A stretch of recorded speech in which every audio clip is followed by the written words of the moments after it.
and welcome to another episode of Ask the Doc. I'm your host, Jennifer Filzen, and today I have with me Hannah Rose of Rose Wellness. Welcome, Hannah. Thank you so much. It's great to be here. Nice to meet you, Jennifer. Oh, it's so great to meet you. And, mental health is such a hot topic right now. And what I love is that generations ago, it was something that you didn't talk about, right? So it was shameful to have mental health issues. And now we have a young generation, a couple of young generations that it's like, no, let's be self-aware. Let's openly talk about this. Let's address the issues. And I love it that you are in mental health space. So could you please tell me a little bit about Rose Wellness and how you got there and what got you started? Absolutely. Yeah. So I went into private practice in 2019. I had worked in a rehab facility in substance abuse treatment and, long-term residential care for about 5 years and was pretty burnt out. And it was a really hard decision, but I decided to leave and go off on my own. And I had my individual practice for about a year. Maybe, I don't know how long. COVID really messed up my sense of time. And at one point, Right. I just hated turning people away. I mean, I'm very fortunate in that my caseload became full very quickly. And I wanted to expand my practice and help more people. So I decided to rebrand as Rose Wellness and start hiring other therapists so that I could basically develop this practice with different specialties across the board, a myriad of different client focuses and demographics, because I'm very specific in the kinds of clients that I treat. I don't work with children. I have no experience with OCD or eating disorders. And so I really wanted to hire an eclectic range of therapists. And it's just kind of worked out that we are all either millennials or Gen Z. And so the vibe of Rose Wellness is very young. I mean, we're not discriminating against hiring older people, but the people that want to work there are younger. And it seems like we're attracting the younger generation as well in terms of providing therapy. So it's been really great. It's really taken off quite quickly. Oh, I'm so proud of you. And you're absolutely right. Like attracts like, correct? So when you have a young, vibrant therapy group and you are cutting edge and you're studying the latest and greatest, you can certainly relate to the target audience, right? And that's the goal, right? You want to have a good, solid connection with the people that you serve. And I love your background, how you have had this experience with the substance abuse portion. And I've always been kind of curious, because the baby boomers, they were the Woodstock generation, right? They were the ones that, introduced a lot of psychedelics into the world, right? And then everything became like the war on drugs, right? And now like pot, marijuana that was like illegal for decades now is like back. It's like, what, and it just seems that I guess drugs seem to be more accepted, more common, more easy to get. I don't know. So what are some of the things that you're treating specifically? Because you said you're very specific and that you wanted to have a myriad of options for your clients. What are some of the things that people might seek you out for? Well, I'm full. I'm not accepting new clients. I just want to state that in case anyone watches this and says, I'm in Maryland, I'm going to reach out. I'm not accepting new clients, but my clinicians are. But I am a trauma-informed therapist. And what that means is I've taken multiple extensive trauma therapy trainings, both of which I actually took during COVID. And one of was EMDR, which is eye movement desensitization and reprocessing. And it's a very specific, very protocoled trauma treatment. And we often view trauma as big T trauma, which is, combat veterans or sexual assault. But most humans have experienced a degree of trauma. And it's not actually about what it is that happened to you or around you. It's about how your brain and body internalized it. And so most of the clients that seek me out are what we would classify as worried well. So very high functioning, young adults and adults who maybe have some self-esteem issues or relationship dysfunction coming up, or they're just feeling kind of stuck. And so really quote unquote normal problems. And I love working with the worried well population, especially after years of dealing with so much death, with addiction, with my patients, with my friends. But everybody has trauma. So it turns out, I'm very trauma informed therapist, and even working with a population that seemingly has it together, there's always more under the surface. And so that's really what I love, is getting to dig deep into the core issues of what is happening under the surface that's leading a client to feel any level of distress or disturbance in their present day life. Yeah. I love it. Okay, so much to unpack here. Thank you for handling the anxieties of day to day heartbreak and disappointments and frustrations and self worth. Right?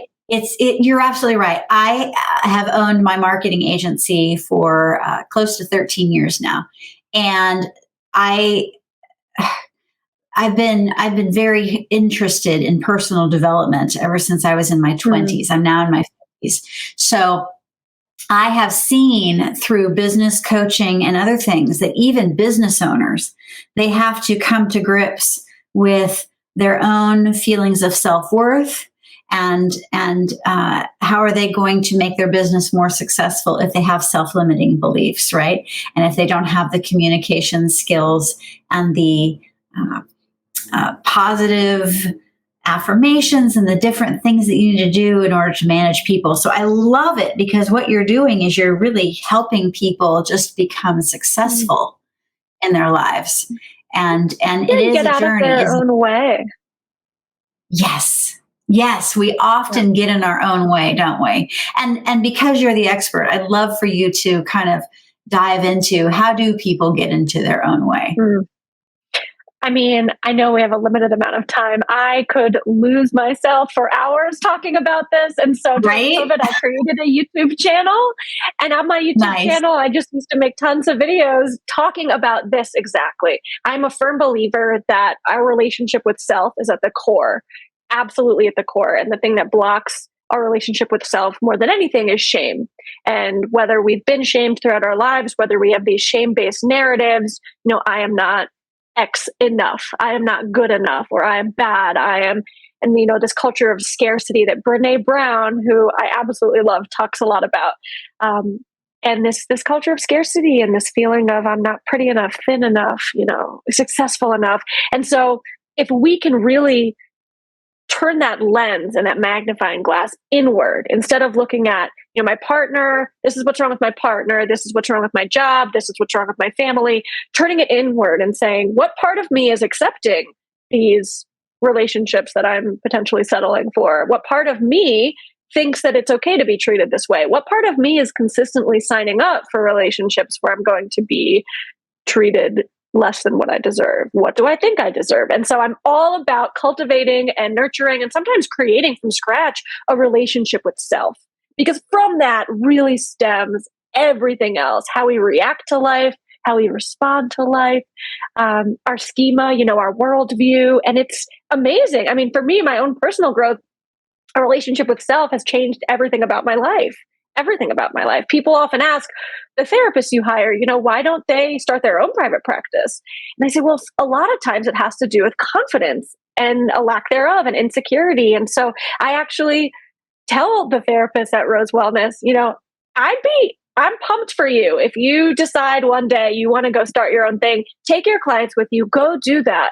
Ask me how I did it. I want this to be a stepping stone, not an end game, because no one should work at someone else's private practice long term when you can do your own thing. And so I'm really leaning into the mentorship of helping them and clients build that relationship with self. It's awesome.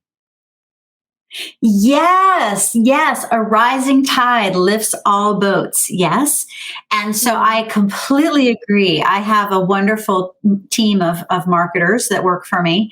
And yes, I know that they are all potentially going to soar beyond where I am. And I want to make sure that I am lifting them up and doing the same as their boss, right? And that is so cool. Oh, I just love what you're doing, Hannah.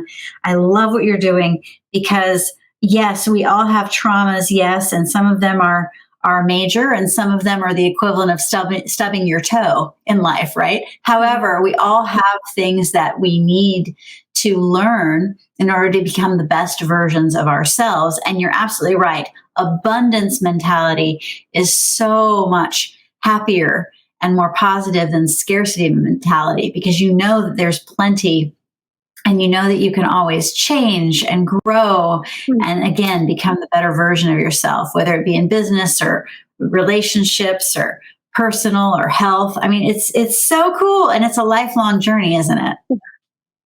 Yeah.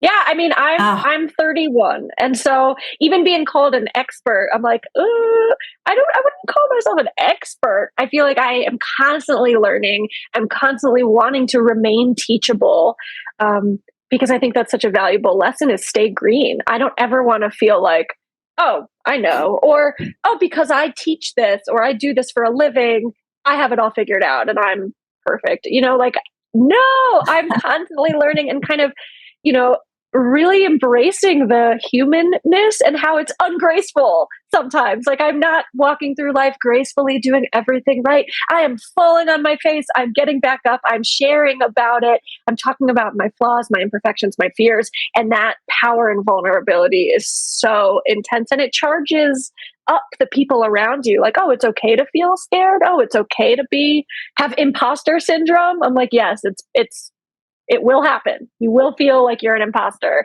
Why are these people trusting you with their most intimate secrets? And I'm like, anytime I start a new job and sometimes have a new client, it's like, oh God, why are they paying me? Like, what? And that's normal and it's okay. And so to kind of embrace that and share your humanity with the people around you instead of putting on a mask or a facade of, hello, I have my life all together. No one relates to that. No one wants to hear that. I'm currently at our cabin in the Blue Ridge Mountains of North Carolina, and it's amazing and it's incredible. And also, I was just screaming when I was on Zoom with my last client because a moth landed on me. Like I am human. I get these awesome, amazing benefits of being human, but like I'm not going to sit there stoically. I'm going to be myself. And like if I am myself, others can be themselves with me. And it's pretty cool. Ah, I'm so proud of you. I'm so proud of you, and I love what you're doing. Oh my goodness! So, what do you see your business doing, your practice doing in the next 6 months to 5 years? What are your growth plans? Mm. Well, my practice, I mean, I'd love to just continue expanding slowly because I don't ever want it to feel like we're this big thing. But, hiring more therapists as the therapists that are currently working at Rose Wellness become full and have full caseloads, hiring more people so that we can help more people. And really what I'm doing is creating this, I haven't accepted new clients in a long time. And I don't want to. I love my core people, but my number one passion is teaching and public speaking. And I'm currently teaching a class at my alma mater. I'm teaching a psychology class. I'm a professor at Goucher College, which is where I went. Like, it's incredible. An adjunct professor, because I don't have a doctorate. But I It's think that's all my first good. love and counseling, and so I'm kind of shifting out of counseling. I'm staying with my core clients that I've had for years now, but I'm doing the things that really charge my batteries while allowing Rose Wellness to kind of continue on in its own space as a therapy practice. So it's really cool. Yes, it really is cool. Oh my goodness. Oh my goodness. Well, listen, everyone. I hope you've fallen in love with what the good stuff that Hannah Rose at Rose Wellness is doing in Baltimore, Maryland. Are you serving that general region of Baltimore? Or are you able to do stuff Yeah, online so as my well, Hannah? clinicians so we are fully virtual also. We are fully virtual. Since COVID, rarely anyone has actually said, I prefer in person. And so I kept an office for 2 years and it wasn't being used. And so finally got rid of it. So all the clinicians are licensed in Maryland, and some are also licensed in DC, Virginia, South Carolina, random. So we serve Maryland and those other states. Wonderful. Well, Hannah, thank you so very much for joining me today. And everyone, if you want to find out more about Hannah Rose and Rose Wellness, please do look her up. You can go to Buzz TV at iwannabuzz.com and find out more. Thank you so much for tuning in. We appreciate your time and attention, and we'll see you next time. Bye.